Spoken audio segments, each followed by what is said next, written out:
Donald Trump is getting exactly what he wanted. Better yet, actually, Netanyahu is getting exactly what he wanted because now Donald Trump is threatening basically war to take action, interfere in Iran if Iran's protests go violent. That's what Donald Trump posted today on Truth Social. If Iran shoots and violently kills peaceful protesters, which is their custom, the United States of America will come to their rescue. We are locked and loaded and ready to go. Thank you for your attention to this matter, President Donald J. Trump.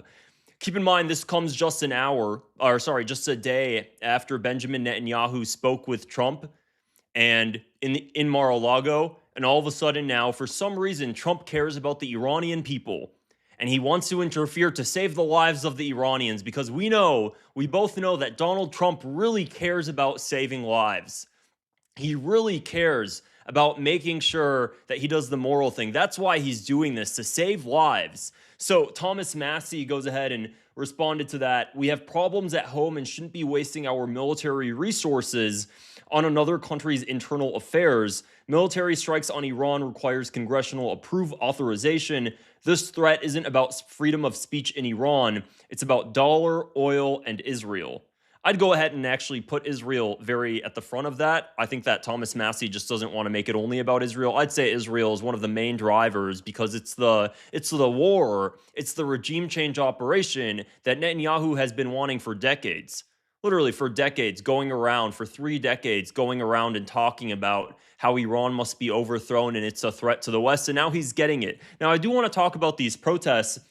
Mike Pompeo posted this, which is exactly what everybody knows. It's being used by the Mossad, by Israel. It's fomenting the situation and aggravating it, adding fuel to the fire to push for regime change. We know the Israeli Mossad is really, taking advantage of this. So he posted, the Iranian regime is in trouble. Bringing in mercenaries is its last best hope. Riots in dozens of cities under siege. Next stop, 47 years of this regime, POTUS 47 coincidence. This is the part that I wanted to mention. Happy New Year's to every Iranian in the street. Also to every Mossad agent walking beside them, ... So, I mean, they're just going out openly saying something that everybody already knows, which is that the Israeli Mossad is taking advantage of this, if not inciting a lot of the violence, I think they are, to incite and cause this regime overthrow that they've been wanting for decades. What's so shocking is how much Donald Trump really sold himself out to Israel, so much so that everything that he ran his campaign on, no new wars, no military intervention, isolationists. It's truly shocking to see how much this man is just a puppet, truly just a puppet for Israel, for the CIA, which is incredibly heavily Zionist. Israel, the CIA, and the Mossad are basically just one and the same. There really is no difference that I can see. And it's truly just pushing and doing everything. He's doing everything that they've wanted. He's going around talking about how he's going to interfere in Iran, and what's going to happen the day after that? Is it going to just be a peaceful interference, and all of a sudden they're going to get their Western-backed Iran their Western-propped Iran that they've always wanted, and everything's going to be peaceful? Is that truly what they think is going to happen? Keep in mind that aside from all of this, Netanyahu also came to the U.S. at Mar-a-Lago largely in part because he was asking Trump to perform more military airstrikes on Iran's ICBM program. Donald Trump recently, a few months back, he struck Iran's Fordo nuclear site. Now Israel's asking him to strike their ICBM, their intercontinental ballistic missile program sites. Something completely different. So what's Trump do after Netanyahu comes and asks him for that? Well, he goes at a press conference and Trump just says, yeah, absolutely, we're going to do that. If Iran builds more missiles, the United States is going to strike those sites where they're developing it, and the United States will absolutely strike Iran again regarding their nuclear development. Why?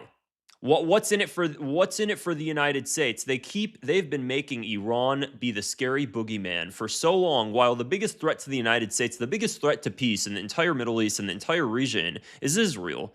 It's so obvious it's Israel. And if people think that if Iran was hypothetically out of the equation, all of a sudden there would be peace in the Middle East, what would end up happening is Israel would become the Greater Israel Project would be in full-fledged. It would basically be Israel overreach across the entire Middle East, more extremism, more false flag attacks in the Middle East, because then Israel's just going to focus on its expansion into the West Bank, southern Lebanon, beyond the Golan Heights, eventually the Sinai Peninsula. This has kind of been Israel's plan from all along, and now they finally have the best useful idiot, which is President Donald Trump, to pave the way for all of that to happen.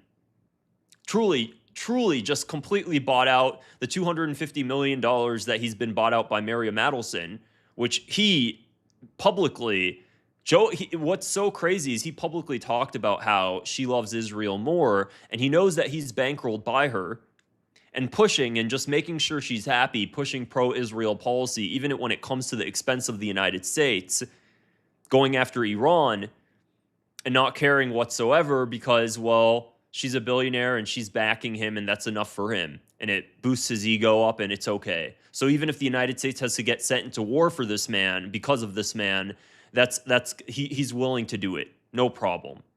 So that's kind of where we're at in America today. Of course, also keep in mind that Netanyahu, during this entire trip, he went to an American synagogue and he's receiving a round of applause, which is also pretty shocking. So what's going to happen? Is Iran actually going to get overthrown? You know, we'll see. I'm going to be honest. So much of this is incited and caused by Israel, the Mossad. If you think, I mean, actually, Israelis have no problem stating that themselves on social media. They have no problem stating that they're putting all of their efforts on Israeli bot farms, on infiltrators in the public there, making sure that things get as violent as possible to overthrow the regime.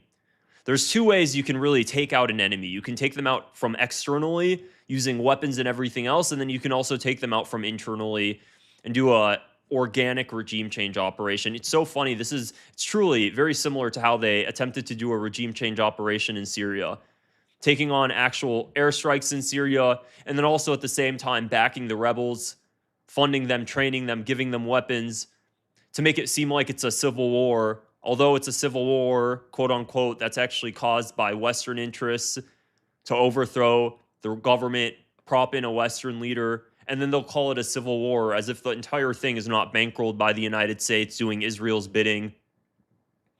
And this just keeps going on. It keeps, as bad as you think things can get, as much as you think Israel's overreach to the United States is extreme, you'll wake up one day and you'll realize it's just going to get worse and worse.